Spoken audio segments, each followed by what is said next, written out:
Hello everyone. Today I'll be giving you a reading kind of update on some of the books that have been interesting me of late.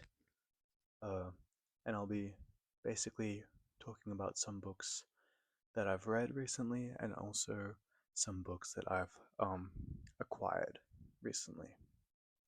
I first want to get onto um, the books that I acquired most recently because I just went on a trip, which was very exciting, very lovely, and I got to go to some wonderful bookstores and I got to pick up some really interesting books. Um, so yeah, these first three will be books that I have just gotten. One of them I've already read because I was so excited about it, but the first two I haven't yet. The first one is the infamous and the famous Tropic of Cancer by Henry Miller. Um, this is a book that is semi autobiographical, and it follows this young American writer in Bohemian Paris and his kind of sexual exploits through these kind of um, exploits and encounters with various different people.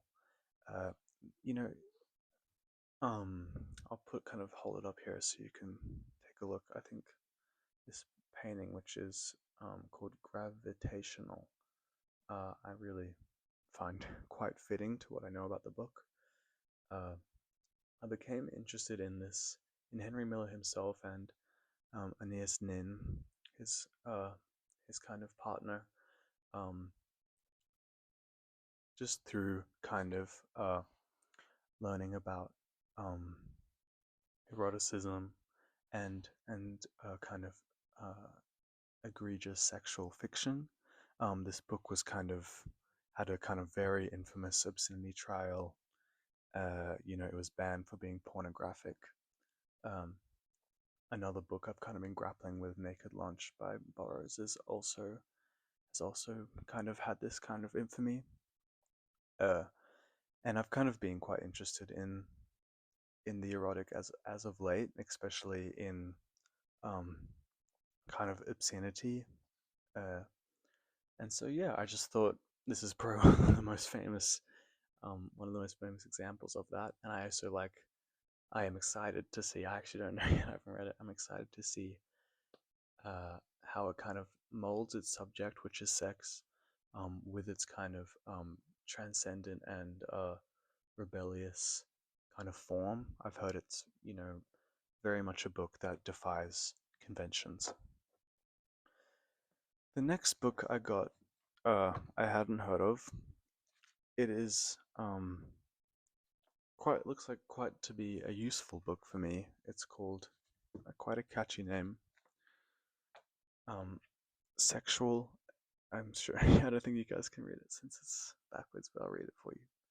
Sexual and Textual Politics: Feminist Literary Theory by Toril Moy. Uh, I, Toril Moy. I think I've heard of them before. Actually, um, I've kind of become a lot more engrossed in feminist theory just through my kind of interest in queerness and the body. And this is and in doing so, I've kind of been interested in, various debates in theory, especially in the feminist world. And this will be reflected in at least one of the other books I talk about today. But I think this, as I understand it, is a kind of uh, feminist theory, but it's an explanation of feminist theory that looks at both American, Anglo-American, and also French writers, um, uh, and specifically is focusing on literary theory. I have been doing, I'm quite informed about philosophical debates in feminism, but in terms of literary theory and psychoanalytical and feminist literary theory is something I've become quite uh, influenced by and interested in recently. But this has kind of some feminist theorists I know about, like um, Irigure and Kristiva, uh, but it also has some people I haven't heard of at all. I think that's going to be quite interesting, and it will kind of help me further become more educated around these topics and around these people and their work, especially. Uh, yeah, I love explanation and I love second person accounts of theory. Okay, the next book I got, which I have actually read, I read it on the long journey home, is this I think lovely named. I hadn't heard of it before, but I kind of had to buy it after I heard the name and the strikingly red appearance it has. It's Sex Goblin by Lauren Cook.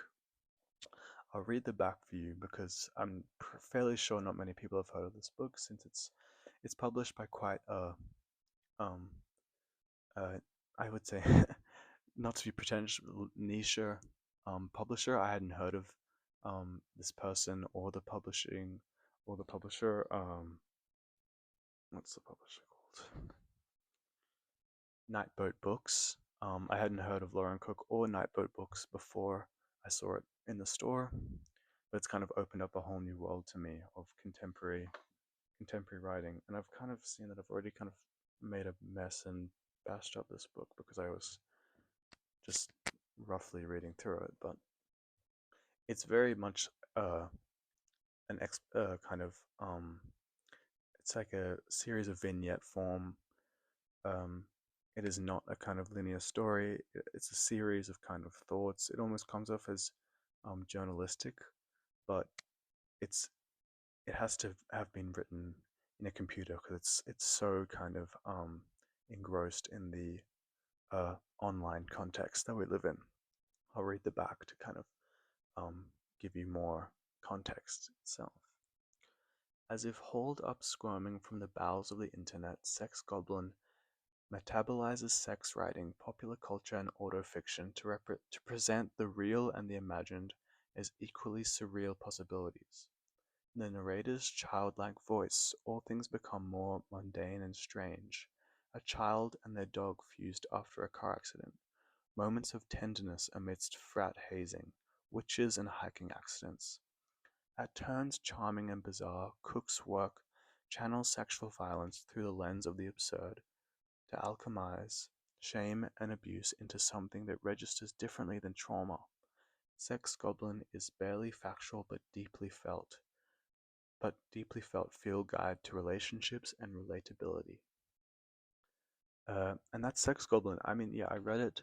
I found it to be incredibly entertaining, incredibly easy to read. It really felt, it was written in 2024 and it was really apparent it felt, it felt like a confessional poetry in some way, but as if it was written by someone who had grown up online and with this kind of layers and layers of internet irony that we all kind of communicate through now. And I think, beyond all the kind of raunchy sex stuff that that description talked about, it's also a very sad book in a lot of ways. The narrators, you know, kind of the narrator kind of talks us through these many different experiences and vignettes and changing of bodies and stuff from these different perspectives. But every time it has the same kind of dulled and sad and disconnected and melancholic voice attached to it. Um, and sometimes it's touched by certain things. And yeah, I would really recommend this. You know, if you're into the kind of, if you're into erotic, non-conventional writing, then this is for you. And if you actually want to be touched, then don't be discouraged by the Sex Goblin title. It's very touching, actually. Yeah. The next two books are two that I've read recently that I've written reviews for, and I would like to kind of um, read out these reviews. They're two very different books because I feel like since I've written them, I might as well. It gives me it gives me the ability to better talk about them. The first one is um, is Confessions of the Mask by Yukio Mishima. this I've wanted to read this book for a long, long time. Um, for some reason, like I think many young men, I think I feel, or many young kind of, I don't know, male experienced people. Something about Mishima that sometimes draws us to him because he seemed to be so infatuated with the masculine. But anyway, let me read my uh, review. I wonder if the title Confessions of a Mask presumes a figure behind the mask, or as I interpret the narrator of this piece, is the mask itself. For me, Confessions of a Mask is essentially about the process by which we contort and mold ourselves in relation to normality, and how this process actually produces who we come to be. In this instance, the narrator deploys a mask in hopes of satisfying his love for normality, or an ideal masculinity as I more perceive it. However, this mask is not only external. Its artificial layers not only appear to others, but also act as a mirage for the narrator himself. This means that when the mask inevitably cracks and contradictions seep through, he is the one who feels their sting most. They cruelly show him that his mask existence is defined by an exhausting self-labor, not a natural identity. This piece is a story of coping with the chaos of sensation, of dealing with life's senseless output. As the narrator describes, as much as one tries, the emotions have no liking or fixed order. The mask is one coping device for these emotions. I perceive the extreme nationalism, the nostalgic clambering for an ancient past, and the obsessions of death that have defined Mishima as just other coping devices. Above anything, Mishima seemed to be afraid of life, a coward trying to cope with the dark. Yeah, and that was my review of Confessions of the Mask, and I think, you know, my kind of reading um of feminist takes on Lacan and Nietzsche are kind of very prominent there when I think about this kind of fear of sensation and living and the various unconscious ways we try and cope with that. Um, and that can lead us down to very, very dark, dark paths. Nationalism, fascism, the stuff that kind of consumed Mishima at the end of his life and basically brought upon his own selfish death. If you don't know about him, he committed a coup and then committed seppuku. He killed himself in like the name of Japanese imperialism, and I don't know. It's always interesting when you hear that's the end of his life and you read this, which is a very early text of his, and it seems like he's really dealing with this push and pull, and it seems like one unfortunately won out. But anyway, very interesting book. I would recommend. The next one was a super enjoyable, super short book. It's not really a book, it's a series of lectures that the philosopher Maurice Merleau-Ponty did called The World of Perception. Maurice Merleau-Ponty, if you don't know, was part of the kind of existential phenomenologists. He was more known as a phenomenologist than an existentialist. He was a French guy in the same kind of crowds as Sartre, who he had a very, very up and down relationship with, and Simone de Beauvoir and such. And yeah, this was a kind of series of lectures he did on radio shows to the general public. So it's generally thought to be quite accessible. And if you're interested in him or the body or perception and phenomenology, oh, it's super. I'll be really recommending this Routledge copy of this because they're super easy to read and he explains it through art. He explains his theory through art uh, uh, in a really kind of cathartic way, which I'll talk about in my review that I'll now read out. If our perception is fundamentally a flawed one, we can never abstract ourselves from our corporal existence in order to gain a naked truth. These lectures are therapeutic in this way. They allow us to position ourselves in our surroundings, rather than striving for a transcendent bird's eye view. For when we observe art or read literature, we are not doing so as an absolute objective God, but with an ambiguous gaze which cannot be separated from our fleshy body. This inherent ambiguity is what Merleau-Ponty describes as the truth of all time, something which I don't necessarily agree with. Anyway, these lectures are a good starting point for any interest in phenomenology. Merleau-Ponty's own shortcomings here, and I list these shortcomings as, for me, it is the absence of women in his theory and the dismissal of indigenous peoples. I find those to be pretty apparent shortcomings. These shortcomings can be explained through his own philosophy, though. They are not justified, but like everyone else, he writes from his own fleshy body, from his own ignorance, his own perspective, which is fundamentally flawed, right? And so, yeah, I would recommend this if you're interested in him. They're very easy, they're very short, they're meant for a general public. And I think that's always good when we make theory super accessible because everyone should be able to enjoy it and read it and take from it what you want. Okay, final two. The next one is one that I've been kind of battling for a long, long time. It's my, I keep showing you these books, but I don't think you can read them at all, unless you can read backwards. It's my feminist introduction to Jacques Lacan by Elizabeth Grosz. Uh, I can't really show you one-handed, but take my word for it. I've kind of scribbled all over these books, and also I think this like introduction to Lacan is super prominent in all the reviews I've been reading, in all my book choices, even like Tropic of Cancer and Sexual Textual Politics and Sex Goblin.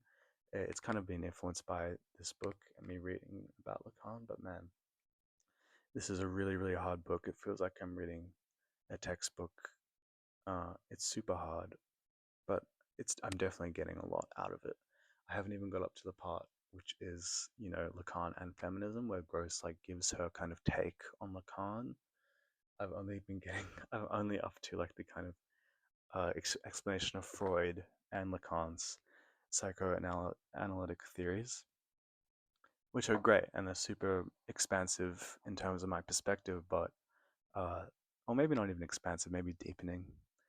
I don't know, but they're super hard stuff.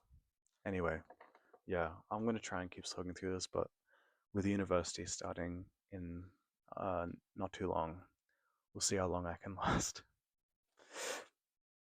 Next book is one I'll finish very soon.